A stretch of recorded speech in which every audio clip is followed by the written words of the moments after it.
মা সারদা রামকৃষ্ণ আশ্রম, পলাশিপাড়া, নদিয়া। মা সর্বমঙ্গলা মন্দির, মা সর্বমঙ্গলা মন্দির, পলাশিপাড়া, নদিয়া। কেদারেশ্বর মহাদেব আশ্রমের একজন অতিথি মহারাজ এসছেন, নাম স্বামী বিশ্বস্বরূপানন্দ। উনি হরিদ্বারে থাকেন। আজকে আমাদের আশ্রমের অতিথি হিসেবে 2-4 দিন থাকবেন, আবার চলে যাবেন। তা আপনাদের মহারাজকে একটু দর্শন করিয়ে দিচ্ছি। থাকেন হরিদ্বারেতে। আমি এককালে ছিলাম হরিদ্বারে, ঋষিকেশে।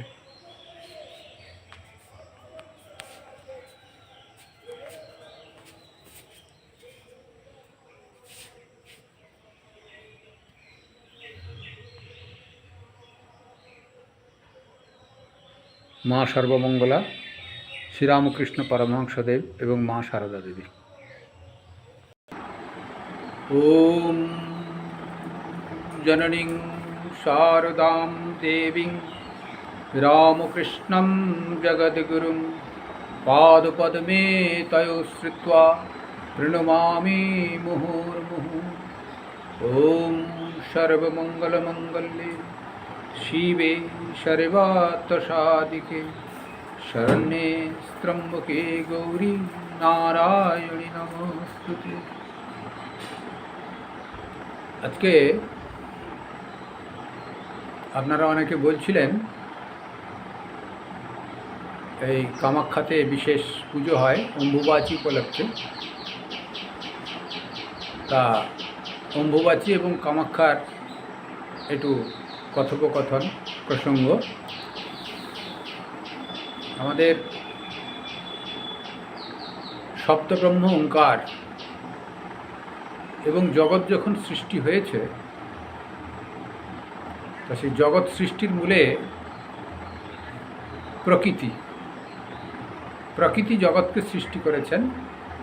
ঈশ্বরের ইচ্ছায় সৃষ্টি হলেও প্রকৃতি এই যত জীবকুল এবং জীব বৈচিত্র্য সব প্রকৃতির আন্ডারে, এবং প্রকৃতির যেন সৃষ্টি এই অম্বুবাচী তিথিটা কীরকম হয়, তিথি হিসাবে কিছু নয়, এটা বাংলা মাসের 7 তারিখ হিসাবে সবাই অম্বুবাচী ধরে নেয়। প্রসঙ্গক্রমে ছোটোবেলাতে আমরা দেখেছি বাবা মায়ের যা পুজো করতেন বা গল্প বলতেন, কেউ যদি বার তিথি না জানে তা আষাঢ় মাসের 7 তারিখে অম্বুবাচী জানবে। তো অম্বুবাচীর সেখানে তিথি ধরা হয় না তেমন একটা। মাসের 7 তারিখে প্রতি বছর আষাঢ় মাসের 7 তারিখেই অম্বুবাচী হয় এবং পরপর 3 দিন সেটি পালন করা হয়। তা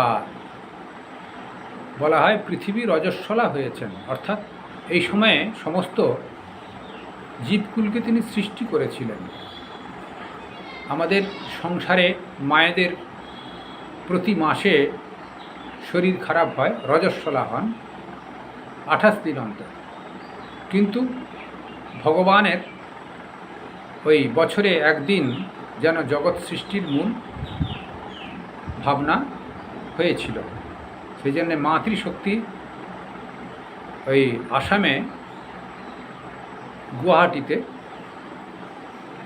গুয়াহাটির থেকে কাছে যে আশ্রম পাহাড়টি আছে, সেই পাহাড়ে মায়ের একটি বিশেষ অবস্থান। তা সেটির ঘটনা আমি একটু উল্লেখ করি। আপনারা হরিদ্বার গেছেন, যদি নাও জেনে থাকেন, তার একটু উপরে, হরিদ্বারের একটু উপরে হচ্ছে কনখল বলে একটি জায়গা আছে। কনখলেতে তা একটি যজ্ঞ করেছিলেন দক্ষ প্রজাপতি হচ্ছেন এই ব্রহ্মার পরম্পরায় বলতে পারেন, নচেত এই প্রাচীন যুগের বিশেষ রাজা বলতে পারেন। তা সেই হিসাবে দক্ষ প্রজাপতির প্রকৃতি তার আগেই আছে। প্রকৃতি দক্ষ প্রজাপতিও প্রকৃতির আন্ডারে, কিন্তু ঘটনা, ওই ঘটনার সঙ্গে অম্বুবাচীর এই ঘটনার সঙ্গে আমাদের কামাখ্যা মায়ের যে ঘটনা সংযুক্ত, সেই জন্য এই প্রসঙ্গটা না। দক্ষ প্রজাপতির অনেকগুলি কন্যা ছিল। সতী তার বড় কন্যা, তার সঙ্গে শিবের বিবাহ হয়েছিল।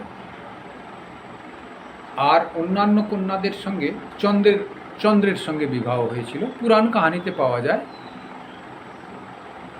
তা এই বড় যে কন্যাটি, তিনি শিবের ঘরণী হয়েছিলেন, শিবের পত্নী। তা সেই শিবের পত্নী তিনি কৈলাসে থাকতেন।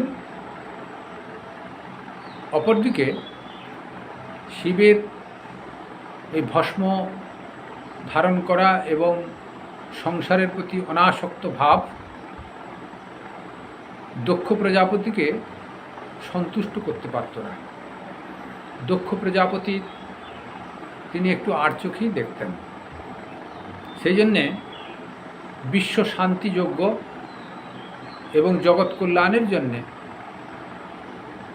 যে যজ্ঞ করছিলেন, তাতে তার নিজের জামাতা শিবকে বাদ দিয়েই যজ্ঞ করছিলেন। ব্রহ্মা, বিষ্ণু, অন্যান্য দেবতাদের নেমন্তন্ন করেছেন। তা নারদ ঋষি তিনি সব জানতেন। গিয়ে কৈলাসে গেছেন, মা পার্বতী নয়, সতীকে বলছেন যে তোমার বাপের বাড়িতে যে মহা ধুমধাম করে যজ্ঞ হচ্ছে, বিরাট যজ্ঞ, তা তুমি কি যাবে না? বলছে তাই নাকি, আমি তো জানি না। শিবের কাছে যথারীতি গেছেন, শ্বশুর বাড়িতে যজ্ঞ হচ্ছে, আপনার নেমন্তন্ন নাই। তা বলছে না ডাকে ডাকুক গা, আমি ছাড়া তো যজ্ঞই হবে না, না ডাকে ডাকুক, যেতে হবে না। তা সতী তার পিত্রালয়ে অনুষ্ঠান শিবের কাছে বায়না ধরেছেন। শিব বারণ করলেও পিতৃগৃহে অনুষ্ঠান, আমি জায়গা দিয়ে পিত্রালয়ে যাচ্ছেন। শিব বারণ করেছেন বারবার, অঘটন ঘটতে পারে, ওখানে যেও না। শিবের সঙ্গে সেই শেষ দর্শন। তিনি শিবের কথা অমান্য করে পিত্রালয়ে এলেন। এসে দেখেন আমাদের গেটেতে দারোয়ানকে রাখা হয় গেট পাহারা দেওয়ার জন্য, আর শিবকে দারোয়ানের মতো একটি মূর্তি বানিয়ে গেট পাহারাদার করে রেখেছে অপমান করবার জন্যে। তা সতী গেছেন, বাবার এই আচরণ দেখে বাবাকে অনেক ভালো কথা বলেছেন, এটি ঠিক করছো না বাবা। তা তুমি শিবকে নেমন্তন্ন করো, এখনই চলে আসবে না। নেমন্তন্ন তো করবেনই না, বরঞ্চ অপমান করলেন। দেবতারা এসছিলেন, ব্রহ্মা বিষ্ণু এসছিলেন, সকলেই বললেন শিবজিকে নেমন্তন্ন করো, নচেৎ তোমাদের যোগ্য হবে না, আমরা চলে যাব। কিন্তু তারা একে একে বিদায় হলেন। দেবতারা অনেকে চলে গেলেন, অনেকে ছিলেন। এমন সময় সতী উপস্থিত হয়েছেন। এই পরিস্থিতি দেখে এবং বাবা শিবকে কটূক্তি করছেন এবং যথাপূর্বক সম্মানের বিপরীত অপমান করছেন, সেই ভাবনা সহ্য করতে না পেরে তিনি প্রজ্বলিত যে অগ্নিকুণ্ড ছিল, যেটি যজ্ঞ হচ্ছিল বিরাট, সেই যজ্ঞকুণ্ডে তিনি নিজেকে আত্মবলিদান করলেন, আহুতি দিলেন। তা এদিকে শিবজি ধ্যানে বসেছিলেন, তিনি দেখলেন কোনো অঘটন ঘটেছে, আমার মন চঞ্চল হয়ে গেছে কেন? তিনি জটাজাল থেকে কিম্ভূত কিমাকার দুটি অসুর তৈরি করলেন, দিয়ে পাঠিয়ে দিলেন, দেখো তো ওখানে দক্ষ প্রজাপতির ঘরে যাও, কিছু অঘটন ঘটল কিনা, এবং যদি কিছু অঘটন ঘটে থাকে তার সমাধান তোমরা করো। দিয়ে পাঠিয়ে দিলেন। দেখলেন পরিস্থিতি এই হয়েছে, তখন দক্ষ প্রজাপতি তো মুণ্ডুচ্ছেদন করে অগ্নিকুণ্ডে দিয়ে দিয়েছেন। কে? এই দুটো যে অসুর তৈরি করেছিলেন তারাই। অবশেষে শিবজি এলেন। শিবজি এসেন, দেখেন এই পরিস্থিতি হয়েছে, তিনিও রেগে চরম। তা রেগেই কী করবেন? দক্ষ প্রজাপতির তো মুণ্ডও ছেদন করে সতীর দেহের সঙ্গে জ্বলে গেছে। অর্থাৎ বাংলাতে একটি প্রভাবস আছে, বাগধারা বলে, দক্ষযজ্ঞ মানে লণ্ডভণ্ড, অর্থাৎ সেই দক্ষযজ্ঞ শব্দটা লণ্ডভণ্ড আকারে হয়ে গেছে। প্রতিশব্দ হলেও এখানে দক্ষযজ্ঞ লণ্ডভণ্ড আকারে বাগধারাতে এসে গেছে, অর্থাৎ দক্ষযজ্ঞ মানে লণ্ডভণ্ড হয়ে গেছে। তো লণ্ডভণ্ড অবস্থায় শিব যখন দেখেন পরিস্থিতি এই হয়েছে, মনের অতীব দুঃখ প্রকাশ। শিবের দুঃখ হয়তো কিছু নয়, কিন্তু যাই হোক, তিনি তো সৃষ্টি স্থিতি প্রলয়কর্তা, সূক্ষ্ম জগতে তিনি বিরাজ করেন, আবার স্থূল জগতের রূপ ধারণ করে আমাদের পুজোও পান। পৌরাণিক মতেতে এটা স্থূল শব্দেরই প্রয়োগ হচ্ছে। তাই সতীর দেহকে, স্থূল দেহকে তিনি কাঁধে তুলে নিয়ে নৃত্য করছেন। মহাপ্রলয় উপস্থিত হয়েছে, কুজ্ঝটিকা এটা ওটা সব, এবং বিদ্যুৎ চমক, এবং পৃথিবী যেন কাঁপছে, ধরাধাম এখনই ধ্বংস হয়ে যাবে। এক একটা পায়ের তালে তালে যেন এক একটি ভূমিকম্প হচ্ছে। তখন ভগবান বিষ্ণু স্থির না থেকে দেবতারা ভগবান বিষ্ণুর কাছে প্রার্থনা করলেন, এবং ভগবান বিষ্ণু দেখলেন তাই তো, কি করা যায়? তিনি সুদর্শন চক্রকে অনুমতি দিলেন এবং নির্দেশ দিলেন, সতীকে যে কাঁধে করে শিবজি নৃত্য করছেন, তা সতীকে খণ্ড বিখণ্ডিত করে দাও, তার শরীরটাকে শিবের গায়ে যেন টাচ না করে। শিবের কাঁধ যখন, ভার যখন হালকা হয়ে যাবে, তখন শিব শান্ত হয়ে যাবেন, আবার তিনি সমাধিস্থ চলে যাবেন, ধরিত্রী শান্ত হয়ে যাবে, পরে তারপর দেখা যাবে কী হয়। তা তিনি নৃত্য করতে করতে সেই অবস্থায় সুদর্শন চক্র এসে 51টি খণ্ড করে বিভিন্ন জায়গায় ফেলে দিয়েছেন। ভগবান শিব নৃত্য করছেন, আর তাঁর কাঁধেতে ওই সুদর্শন চক্র মাঝে মাঝে সতীর দেহেতে স্পর্শ করছে, এবং এক একটি অংশ কেটে কেটে বেরিয়ে যাচ্ছে। এই করে 51টা খণ্ড হয়ে গেল, এবং সেই খণ্ড পৃথিবীর বিভিন্ন জায়গায়, বিশেষ করে ভারতবর্ষের অধিক জায়গায়, বাংলাদেশে আছে এবং পাকিস্তানেও কিছু আছে। তখন তো অখণ্ড ভারত ছিল, সেই সব জায়গায় পতিত হয়েছে। তার ভিতরে কামাখ্যাতে পতিত হয়েছে যোনিপীঠ। যোনিপীঠ বলে, যোনি অংশ পতিত হয়েছে। সেই জন্যে এখানেই অম্বুবাচী, প্রকৃতির যে বিশেষ প্রকাশ, আমাদের সতী হচ্ছেন প্রকৃতির বিশেষ রূপ। প্রতিটা ঘরে ঘরে যেসব মায়েরা আছেন, প্রত্যেক মায়েরাই এই প্রকৃতির বিশেষ রূপ। টর্চার মায়েদের উপর তো করা উচিত নয়, কিন্তু এই 3 দিন বিশেষ করে মায়েদের শরীর স্পর্শ করতে নাই। তা বিশেষ করে খারাপ উদ্দেশ্যে স্পর্শ করতে নাই। এই ধরিত্রীতে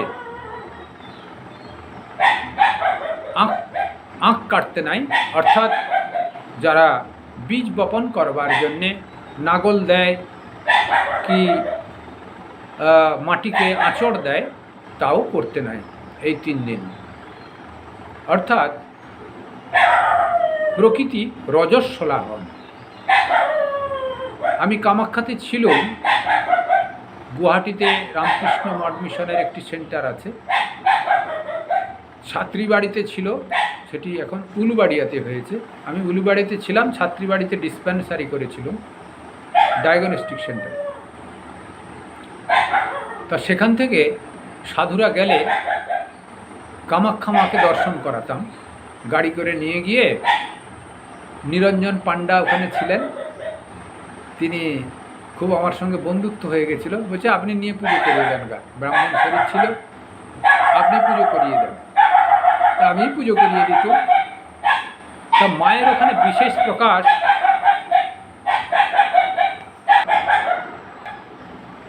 হ্যাঁ আমাদের যে পর্যন্ত হয়েছিল একটু ডিস্টার্ব হয়ে গেল। তা সে প্রকৃতি যখন রজস্বলা হন তখন তাকে বিশ্রাম দিতে হয়। আমাদের সংসারে যেরকম মায়েদের 3 দিন শরীর স্পর্শ করে না, সেরকম আমাদের এই প্রকৃতি রজস্বলা হন। আমি কামাখ্যাতে ছিলাম, যে প্রসঙ্গ করছিলাম, সাধুদের ওই দর্শন করাতে নিয়ে যেতাম। তা ওখানে এই অম্বুবাচিতে 3 দিন মন্দির বন্ধ থাকে, কেবল পূজারী মাকে দর্শন করেন। কারণ মা ঋতুমতী হন, ঋতুমতী হওয়ার জন্যে মাকে সাধারণ ভক্তদের দর্শন নিষিদ্ধ। কারণ ভক্তরা সবসময় ভালো মনে থাকে না। মাকে সম্মান এখনকার যুগে যেরকম কম করে, সেই রকম মায়ের যদি কুদৃষ্টি পড়ে যায়, সেই জন্যে পুরোহিতরা মাকে এই রজস্বলা হওয়ার জন্যেই 3 দিন মাকে মন্দির বন্ধ রাখেন। সেই প্রথাতে আমাদের সব জায়গায় 3 দিন কেউ কেউ বন্ধ রাখেন। তা পুজো অবশ্যই দেন, পুরোহিত কেবল পুজো দেন, বাইরের ভক্তদের দর্শন হয় না। তা কেউ কেউ একদিন পালন করেন, ওই 7 তারিখ অম্বুবাচিক, ওই দিনই পালন করেন।